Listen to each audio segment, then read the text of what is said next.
야담과 옛날 이야기 시작합니다. 구독과 좋아요, 알림 설정 꾹 눌러주세요. 예전 한 고을에 호시라는 선비가 살고 있었습니다. 의도치 않게 혼사가 막힌 뒤로 홀로 살고 있던 호시는 최근에 새로 들어온 여종 언년이를 눈독 들이고 있었지요. 언년이는 비록 종의 몸이었지만 얼굴이 반반해서 지나가던 양반들도 눈을 크게 뜰 정도였답니다. 호시는 도저히 참을 수 없어 언년이에게 미리 언질까지 주었는데요. 언년이는 아직 젊어서 세상 물정도 잘 몰랐지만 호시와 정을 통하면 안 된다는 것쯤은 잘 알고 있었습니다. 언년이는 눈치를 봐서 호시를 계속 피해 다녔는데 머슴들도 아슬아슬하게 지켜보고 있었습니다. 그러던 어느 날 호시는 결국 사고를 치기로 했습니다. 날이 저물고 어둑해지자 머슴 칠석을 불러 심부름을 시킨 겁니다. 주막에 가서 좋은 생선을 구입해 오라는데 칠석은 당연히 어리둥절했지요. 갑자기 늦은 밤에 생선을 사 오라는 것이 이상했지만 어쩔 수 없이 엽전을 받고 집을 나섰답니다. 호시는 칠석이 사라지자 바로 언년이 있는 방 근처로 왔답니다. 등불이 꺼진 것을 확인한 호시는 침을 꿀꺽 삼키고는 조용히 언년이를 불렀습니다. 대답이 없자 호시는 방문을 열고 도둑처럼 조심히 들어왔지요. 언년이는 이불 속에 있었지만 잠에 들지는 않았습니다. 호시가 부르는 소리에 화들짝 놀라 이불 안으로 숨어버린 겁니다. 처음에는 부들부들 떨고 있었지만 호시가 방으로 들어오자 돌처럼 굳어버렸습니다. 겁이 났지만 이대로 있다가는 호시에게 당할 것 같았죠. 호시는 이불을 천천히 걷었습니다. 그러자 언년이에게는 아주 매서운 공기가 기어들어왔지요. 다리가 오들오들 떨렸지만 언년이는 이를 악물고 꾹 참았습니다. 호시는 그런 언년이의 마음도 모르고 새빨간 욕정이 불타올랐습니다. 천천히 언년이의 손을 잡더니 용기를 낸답시고 바로 몸을 밀착하는 게 아닙니까? 그때였습니다. 언년이가 잠꼬대를 하듯이 중얼거리더니 바로 호시의 하체를 주먹으로 때리는 게 아닙니까? 호시는 외마디 비명을 지르더니 이불 밖으로 빠져나와 거기를 잡고 신음을 토해내고 있었습니다. 밖에 들릴까봐 더는 비명을 지르지 못하고 식은땀을 흘리는 겁니다. 언년이는 들키지 않으려고 계속 잠꼬대를 하는 것처럼 이불 안에서 뒤척이는 겁니다.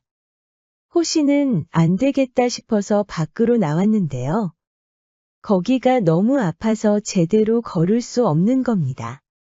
어쩔 수 없이 바닥을 기면서 방으로 가려고 했는데요. 그때 근방에 사는 과부 최 씨가 지나가는 게 아닙니까? 호시는 누가 다가오는 소리가 들리자 숨을 삼키고는 그 자리에 바로 엎드렸습니다. 거기 누구냐? 과부 최 씨는 뭔가 있다는 것이 보였는데 너무 어두워서 잘 보이지 않았답니다. 그때 이 근방을 지나다니는 강아지가 떠올랐습니다. 개새끼로구나. 배가 고픈 모양인데 떡이라도 줄까? 호시는 땀을 삐질삐질 흘리고 있었습니다. 개가 뭐 그리 조용하느냐? 자, 어서 이 떡 받아 먹거라. 그러면서 떡을 던졌는데 놀랍게도 호시 이빨로 앞으로 떨어지는 게 아닙니까? 최 씨는 기가 막히게 강아지 입 앞에 떨어지니 기분이 좋아 소리를 내며 웃었습니다. 뭐 하느냐? 어서 먹거라. 호시는 어쩔 수 없이 떡을 입으로 집었습니다. 그리고는 강아지처럼 네 발로 기어서 사라졌답니다. 최 씨도 만족스럽게 웃으며 돌아갔습니다. 다음 날 호시는 분을 참지 못했습니다. 처음에는 그저 언년이의 손이라도 잡아보고 싶었는데 그런 꼴을 당하니 이제는 욕심이 나기 시작한 겁니다. 호시는 다시 날이 저물 때까지 기다렸다가 칠석을 불렀습니다. 이번에는 생선이 아니라 소고기를 사오라고 시킨 건데요. 칠석은 여전히 이상했지만 생선도 구입하라고 했으니 소고기도 당연히 가능하다고 생각했지요. 칠석은 엽전을 받아서 다시 집을 나섰습니다. 호시는 언년이의 방으로 다가가면서 낮에 봤던 그녀의 자태가 떠올랐습니다. 다듬이질할 때 목 주변에 흐르는 땀을 보는데 눈이 아주 부셨지요. 빨래를 밟을 때 우연히 보게 된 뽀얀 피부의 허벅지는 눈앞에 계속 아른거렸답니다. 기어코 오늘은 언년이를 안을 것이다. 호시는 침을 꿀꺽 삼키고는 조용히 언년이를 불렀습니다. 언년이는 이번에도 잠을 자지 못하고 있었습니다. 칠석에게 심부름을 보냈다고 할 때 이미 눈치채고 있었지요. 그래도 다행인 건 처음보다는 긴장이 덜했다는 겁니다. 이번에도 언년이는 떨지 않으려고 이를 악물고 있었습니다. 호씨가 방문을 열고 들어왔습니다. 헛기침 한 번 한 호씨는 다시 언년이를 불렀습니다. 언년이가 대답이 없자 호씨는 조심히 이불을 또 걷었지요. 그녀의 종아리가 드러나자 호씨는 눈을 크게 떴습니다. 그때 언년이가 잠꼬대를 하듯이 몸을 뒤척이더니 바로 호씨의 복부를 발로 차버린 겁니다. 호씨는 숨통이 끊어지는 아픔으로 배를 움켜잡더니 그 자리에서 무릎을 꿇었습니다. 한동안 호씨는 그 자리에서 일어서지 못했습니다. 언년이도 적절한 타이밍에 호씨의 복부를 정확하게 타격한 것이 믿어지지 않았지요. 호씨는 기침을 몇 번 하더니 결국 밖으로 나왔습니다. 그런데 이번에도 근방에 사는 과부 최 씨가 지나가는 게 아닙니까? 호씨는 놀라서 바로 엎드렸는데요. 아니, 또 그 개새끼인 게야? 어떻게 냄새를 맡고 또 어슬렁거렸나 보구나. 옛다, 먹고 남은 돼지고기니 먹거라. 이번에도 호씨 입 앞에 고기가 툭 떨어지는 게 아닙니까? 뭐 하고 있는 게야? 배고플 텐데 냉큼 집어먹지 않고. 최 씨는 정확히 강아지 입 앞으로 던진 자신이 또 자랑스러웠는지 또 소리내어 웃었지요. 호 씨는 복부 통증이 쉽게 가라앉지 않았습니다. 기침이라도 하고 싶었는데 최 씨 때문에 그럴 수가 없었던 겁니다. 땀을 삐질삐질 흘리며 결국 고기를 입으로 집었습니다. 그리고는 다시 강아지처럼 네 발로 기어서 빠르게 사라졌습니다. 호 씨는 당분간 방에서 나오지 못했습니다. 배가 아파서 약까지 다려 먹을 정도였습니다. 보름이 지나고 차도가 있자 호 씨는 다시 기운을 차렸습니다. 호 씨는 무조건 끝을 보고 싶었습니다. 이번에는 아예 칠석을 멀리 보낼 생각이었습니다. 바로 아버지의 수행 일을 도우라고 한 겁니다. 칠석은 별 의심 없이 고개를 숙이고 바로 호 씨의 아버지가 있는 처소로 향했습니다. 칠석과 부모까지 떠나자 집에는 이제 호 씨와 언년이만 남았답니다. 호 씨는 칠석이 떠나는 것을 보면서 시익하고 웃었답니다. 그날 밤 호 씨는 다시 언년이의 방으로 다가갔습니다. 드디어 언년이의 뽀얀 피부를 탐할 수 있다고 기대하고 있었지요. 언년이는 역시 잠이 들지 않고 긴장하고 있었습니다. 방문이 열리자 언년이는 움츠러들었습니다. 호 씨의 복부를 때릴 때만 해도 이제 벗어날 수 있다고 생각했는데 호 씨가 생각보다 끈질긴 겁니다. 호 씨는 기습적으로 언년이를 안을 생각이었습니다. 이불을 천천히 걷더니 바로 언년이 몸에 붙었지요. 언년이의 따스한 온기가 전해지니 바로 몸이 슬슬 녹는 게 아닙니까? 하지만 방심하면 안 되는 것이었습니다. 호 씨는 언년이가 움직이지 못하게 바로 손목을 잡았습니다. 뒤에서 안았기 때문에 언년이는 결박된 것처럼 보였습니다. 언년이는 몸을 흔들어서 저항하고 싶었지만 그렇게 되면 깨어있다는 것을 알려주는 것이니 그럴 수가 없었습니다.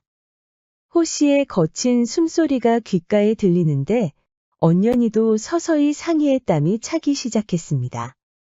호씨는 언년이가 반응하는 것 같으니 더 큰 욕정이 덮쳐왔습니다.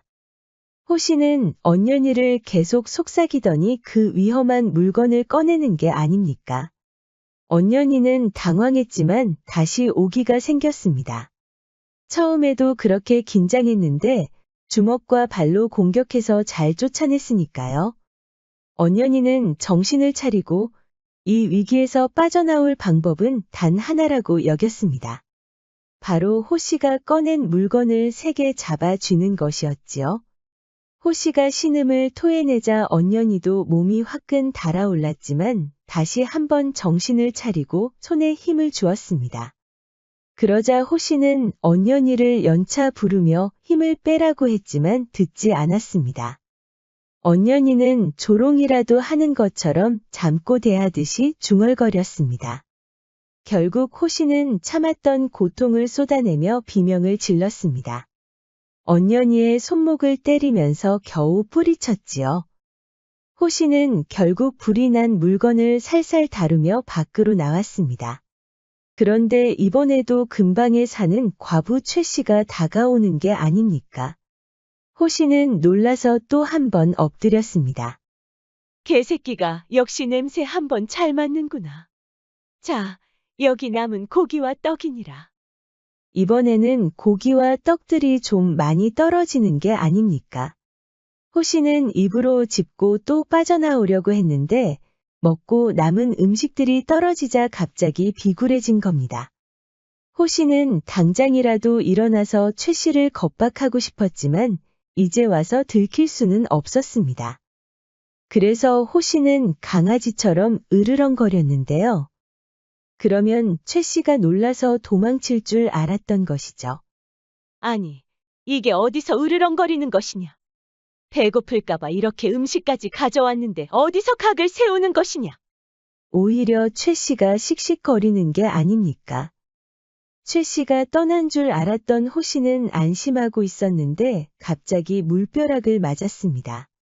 개새끼가 어느 안전이라고 성을 내는 것이냐? 어서 꺼지거라. 최 씨가 화가 나서 물을 끼얹은 것이었지요. 물에 빠진 쥐 모양이 된 호씨는 그날 이후에 감기에 걸려서 한동안 방에서 나오지 못했습니다. 다시 기운을 차린 호씨는 고심했습니다. 3번이나 언년이에게 당해서 그런지 이제는 언년이가 악녀로 보였던 겁니다. 그 뽀얀 피부를 탐하려다가 자기부터 탈이 날 것 같았습니다. 그래도 언년이를 다시 보면 그 뜨거운 욕정이 불타오르니 어쩔 수 없었지요. 호씨는 다시 언년이를 찾아가기로 했는데요. 복숭아 나무 밑에서 언년이를 지켜보고 있는데 생각지 못한 손님이 온 겁니다. 혹시 이 근방에서 어슬렁거리는 개를 본 적이 없느냐? 바로 과부 최 씨였습니다. 마침 마주친 칠석에게 지나가는 강아지에 대해 물었던 겁니다. 호씨는 뜨끔했지요. 최 씨가 칠석을 지나쳐서 호씨에게 다가오는 겁니다. 나리, 혹시 이 근처에서 개 한 마리 본 적 없으십니까? 그건 왜 묻는 거요? 제가 몇 번 먹이를 준 적이 있는데 근래 보이지 않아서요. 주인에게 돌아가지 않았겠소. 그럴 리가 없습니다. 왜 그렇게 생각하시오? 몇 번 먹이를 줬더니 하늘 높은 줄 모르고 으르렁거리는 게 아닙니까? 주인이 있었다면 그런 경거망동한 짓을 할 리가 없지 않겠습니까? 호씨는 애써 미소를 지었습니다. 그까짓 개한테 뭐 그리 신경 쓰시오. 먹이 주는 곳이라면 어디든 가는 개가 아니오. 그러니 제가 이렇게 역정을 내는 게 아닙니까? 호씨가 한쪽 눈썹을 찡긋 축혀 올렸습니다. 먹이를 그렇게 줬으면 은혜로운 줄 알아야지. 어디서 감히 으르렁거리는 게야. 호씨가 무섭게 노려보았습니다.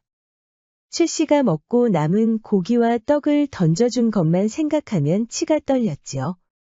그때 머슴 칠석이 뛰어왔습니다. 마님, 아까 말씀하신 개는 아무리 찾아봐도 없사옵니다. 그걸 네가 어찌 아는 게냐? 안 그래도 막 윤득이가 지나가서 물어봤더니 이 근처에는 강아지 한 마리도 살지 않는다 하옵니다. 윤득이는 금방 양반댁 머슴이었습니다. 윤득이가 머슴들 중에는 발이 넓은 편이었지요. 최 씨는 고개를 갸웃했습니다. 그렇다면 멀리서 온 게였단 말이냐. 칠석이 대답을 못하자 최 씨는 콧방귀를 뀌었습니다. 어쩐지 먹이를 주는데도 방자하게 구는 꼴이 딱 개새끼였단 말이지. 호 씨는 화가 나는 것을 겨우 참았지요. 날이 어두울 때 가끔 나타나는 것 같으니 보시면 조심하시지요. 호 씨는 얼굴이 일그러지는 것을 겨우 버티고는 힘들게 미소를 지었지요. 조심할 것 갖가지야 있어. 그까짓 개 가지고. 그렇게 근본도 없는 개새끼가 사람을 물을 수도 있는 것이옵니다. 최 씨가 시익하고 웃으니 호 씨 역시 미소로 받아줄 수밖에 없었습니다. 최 씨가 그렇게 자존심을 긁어버리니 호 씨는 더 욕심이 났지요. 기운을 차린 호 씨는 다시 칠석을 불렀습니다. 칠석아, 내가 몸이 좀 쇠한 것 같으니 한약 좀 타려오려무나. 이 시간에 말이옵니까? 일을 시키면 대꾸도 없이 착실히 하던 칠석은 늘 한결같았지요. 그런데 이번에는 떠나지 않고 그대로 서 있는 게 아닙니까? 왜 그리 서 있는 게야? 대감마님, 감히 말씀드리온데 언년이한테 마음이 있사옵니까? 무엇이라? 방금 뭐라고 하였느냐? 언년이에게 마음이 있으신지 여쭙고자 하는 것이옵니다. 네가 왜 그런 것을 묻느냐? 언년이와 저는 동년배가 아니옵니까? 대감마님에 대한 얘기를 전해드리고자 하옵니다. 언년이가 나에 대해 뭐라고 하였느냐? 대감마님이 밤에 몰래 들어오시니 겁이 많이 난다고 하옵니다. 그러니 할 말이 있으시면 대낮에 찾아와 주셨으면 한다고요. 호 씨는 당황해서 기침이 나와 버렸지요. 그럼 쇠내는 한약을 다려 돌아오겠사옵니다. 호 씨는 창피해서 견딜 수가 없었지요. 개처럼 망신을 당한 것도 모자라 이제는 머슴 앞에서도 창피를 당한 것이니까요. 호 씨는 크게 반성했습니다. 사랑하면 사랑한다고 말을 하면 될 것을 종이라는 이유로 함부로 대했다는 게 참 못할 짓이었지요. 그래서 호 씨는 몰래 가는 것이 아니라 방 앞에서 크게 언년이를 불렀습니다. 날이 이렇게 늦은 시간에 무슨 일로 오셨사옵니까? 내가 좀 들어가도 되겠느냐? 언년이가 머뭇거리자 호 씨가 사람 좋은 미소를 지었습니다. 저번처럼 몰래 들어갈 일은 없으니 안심하거라. 언년이는 그제야 호 씨를 방에 들였습니다. 호 씨는 솔직히 말했습니다.